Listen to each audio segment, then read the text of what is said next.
আজ তোমায় নিয়ে শুরু হলো নতুন জীবন, সবই লাগে যেন দুটি চোখে স্বপ্ন। কি ভাবছো? কি কি হয়েছে? কি সেদিনকে ঝাড়ি দিছিল মা এসে, হ্যাঁ মা ঝাড়ি দিছিল। মা বলেছিল ভালো। কি হয়েছে? কি কি আমার কথা কিছু জিজ্ঞেস করেছিলে? তোমার কথা? আজকের ভিডিওটা তো একটু অন্যরকমভাবে স্টার্ট করেছিলাম। আমাদের তোজো পাপাকে দিয়ে ভিডিওটা স্টার্ট করেছি। ফাইনালি চলে এসেছিলাম জেঠুর বাড়ি। আর কি কারণে এসেছি এত সময় তো তোমরা অলরেডি বুঝতে পেরেছো। ভিডিওগুলো আনতে অনেকটাই লেট হয়ে গেছে। এক এক করে যেরকম কথা তোমাদেরকে দিয়েছি বা যেরকম কথা তোমাদের সাথে শেয়ার করেছি, এক এক করে সমস্ত ভিডিও নিয়ে আসবো। তো এখানে তো অনেক রকম পদ দিয়ে বসে পড়েছি। আর বৌদি ভাই ফাইনালি নানান রকমভাবে সাজিয়ে ডেকোরেশন করে দিচ্ছিল, সেগুলোই যাওয়ার পরে ভিডিও যেন স্বাদ খাচ্ছে, কিছু ফেলতে নেই। করলে ফেলতে আছে নাকি? সমস্ত কিছু মেনু গুছিয়ে নেওয়ার পরে ফাইনাল ডেকোরেশনটা ঠিক এরকম হয়েছে। চলো দেখে নাও। পারলাম না কথা। এইদিকে তো আমার দাদা ভাই আর বৌদি ভাই দুজনা মিলে বলছে যে কোনো রকম ভাজা ফেলা যায় না, এখানকার কোনো কিছুই ফেলা যায় না। আমি সম্ভবত শুনেছিলাম যখন বৌদি ভাইয়ের স্বাদ হয়েছিল, সেই সময় শুনেছি স্বাদের যেই জিনিসপত্র মানে যেই খাবারগুলো দেয় সেগুলো সমস্ত কিছু খেয়ে নিতে হয়, কোনো কিছু ফেলা যায় না। আর যদি বা অবশিষ্ট থেকে যায় সেগুলো জলে দিয়ে আসতে হয়। তো সেরকমই আর আমার দাদা ভাই বলছিল যে ওখানে যেই 7 রকমের ভাজা দিয়েছে তার মধ্যে অনেক ভাজাভুজি আমি খাই না। তো সেইটাই বলাতে দাদাভাই বলছে যে এর কোনো কিছু ফেলতে নেই। তাই আমি বলছিলাম যে আইবুড়ো ভাতে কি আবার এর কি ফেলার নিয়ম আছে? এ তো স্বাদেই হয়। যাই হোক, এই যে আমার ফাইনাল ডেকোরেশনের মানে আইবুড়ো ভাতের থালি দিয়ে এই হচ্ছে। আর এই আইবুড়ো ভাতের যে দিনটা হচ্ছিল সেটা 7ম নম্বর আইবুড়ো ভাত হচ্ছে জেঠুদের বাড়ি। অনেকটাই লেট হয়ে গেছে, দিনটা সম্ভবত ছিল বৃহস্পতিবার নাগাদ। খুবই সুন্দর একটা মোমেন্ট। আর এখানে আমার বৌদি ভাইকে বললাম তুমি খাইয়ে দিও। যাই হোক, বৌদি ভাই এখন মিষ্টিটা খাইয়ে দিচ্ছে। আর জাস্ট এটা আমি একটুখানি ভিডিও শ্যুট করব বলে বলেছিলাম, কিন্তু ওই যে খাওয়াতে গিয়ে লাস্টে ওই মুখের সামনে ধরে কিছু ছবি টবি তুলতে তুলতে বৌদি ভাই বলছে খেয়েই নাও, দেখতেই পারলে। যাই হোক, চলো এখন খাওয়া দাওয়ার পর্বটা কমপ্লিট করে নিই তাড়াতাড়ি করে। আর এখানে কত রকমের ভাজা, বেগুন ভাজা, আলু ভাজা, কুমড়ো ভাজা, ঢ্যাঁড়স আলু ভাজা দিয়ে, ফুলকপি আলু ভাজা, ছিম ভাজা।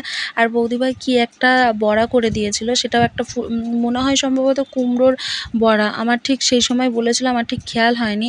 এখানে মিষ্টি রয়েছে, দই, চাটনি, পাঁপড়। আমি ইয়ে মাছ, বাটা মাছ খেতে ভালোবাসি, সেই বাটা মাছের ঝাল করে দিয়েছিল। 2 রকমের মাছ করেছিল। যেহেতু চিকেন আইটেম কোনো কিছুই আমি টাচ করি না আমার আইবুড়ো ভাতে, কারণ আমি সেই সময় অবধিও খেতাম না। আর এক ফোঁটাও চিকেনের কোনো আভাব ছিল না।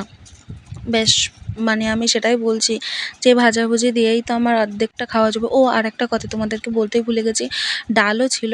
তো এখানে 7 রকমের ভাজা, যা যা মেনু হয়েছিল, যা যা পদ হয়েছিল, সমস্ত কিছু নিয়ে ওই যে টক, মিষ্টি, ঝাল, তেতো, মিষ্টি সব রকমের ভাজাভুজি দিয়ে খেতে এটা আমার বেশ দারুণ লাগে।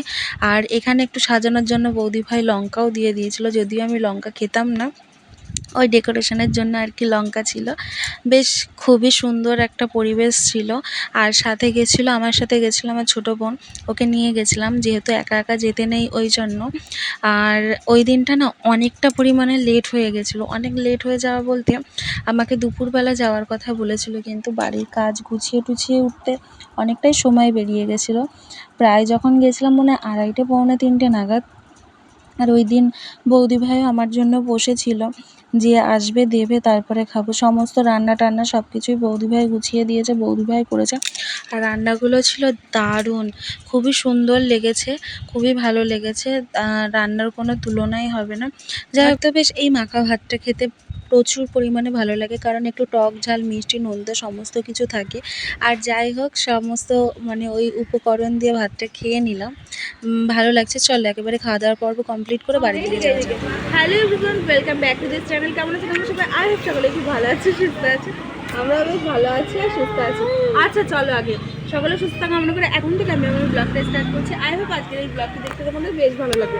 যাই হোক, ক্যামেরা ওইদিকে তাকাও, ওইদিকে তাকাও পাপা, ওইদিকে ওই দেখি তো দাদা, দেখি তো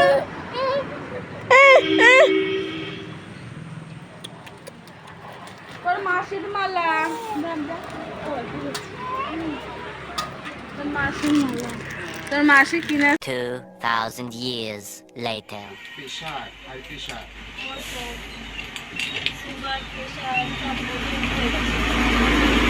এইগুলো নতুন এখন উঠেছে, এটা মিস্টেক। মিস্টেক আর হচ্ছে উপরে কিছু। আমার আবার এইটা ভালো লাগছে, এটা নেব। এতে জায়গার স্পেসটা অনেকটা হয়েছে। বালিশ কম্বল জামা এগুলো কি একই দাম?